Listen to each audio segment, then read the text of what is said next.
JP Gujarat ન્યૂઝમાં આપનું હાર્દિક સ્વાગત છે। વાત કરીએ આજના સમાચાર। વડોદરા શહેરમાં ગુજરાતમાં તાપમાનનો પારો વધતા 44મી 45 ડિગ્રી ટેમ્પરેચરનું શહેરમાં કર્ફ્યુનું વાતાવરણ જોવા મળ્યું। તેવા સમયે પંખા, એસી કે કુલરો, ઇલેક્ટ્રોનિક વસ્તુઓ પણ કામ ન કરતા ઇલેક્ટ્રોનિક વસ્તુના રિપેરિંગના વર્કશોપ હાઉસફુલ જોવા મળ્યા। રિપોર્ટ તંત્રી હનીફ મંસૂરી।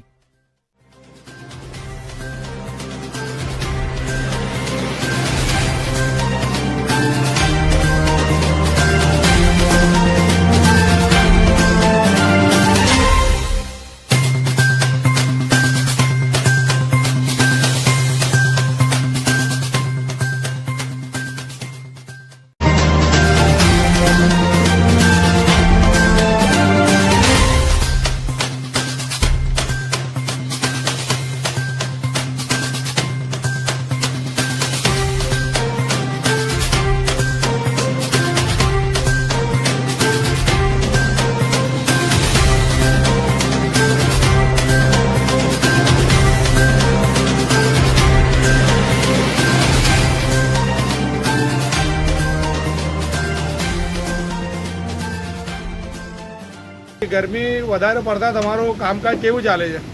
ભાઈ ગરમી એટલી બધી છે કે લોકો હેરાન થઈ ગયા છે। 45-46 ડિગ્રી થઈ ગઈ છે એટલે લોકો એટલા પરેશાન થઈ ગયા છે કે કૂલર, એસી વગર તો લોકો રહેતાય નથી, બરોબર છે। કે કૂલરનું સામાન બી અમે આલી નહીં શકતા, એટલી ગરાકી છે અને માલ બી બધું આવતું નથી દિલ્હી, મુંબઈથી, તો અમે બી પોતે પરેશાન થઈ ગયા છે અને ગરીબ ગરાકીમાં ખૂબ। તમે કઈ સે આવ્યા છો અહીંયા? હું પાદરા ગામથી આવ્યો છું રોયલ ઇલેક્ટ્રિકલ્સમાં અને કુલરનું કામ કરાવવા સાજિદભાઈના ત્યાં આવ્યો છું બરોડા।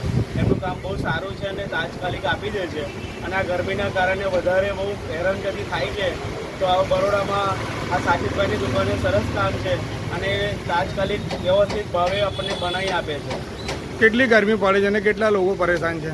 ઘણા બધા લોકો પરેશાન છે। 45-46 ડિગ્રી તાપમાન છે અને બધા હેરાન થાય છે અને એના કારણે કુલરની આ રિપેરિંગ દુકાન આ રોયલ ઇલેક્ટ્રિક બરોડામાં સાજિદભાઈની સારામાં સારી છે અને સસ્તા ભાવે પણ કરી આપવામાં આવે છે। શું નામ તમારું? મારું નામ છે સપન કુમાર બિપિનભાઈ ભોઈ, પાદરા રહું છું।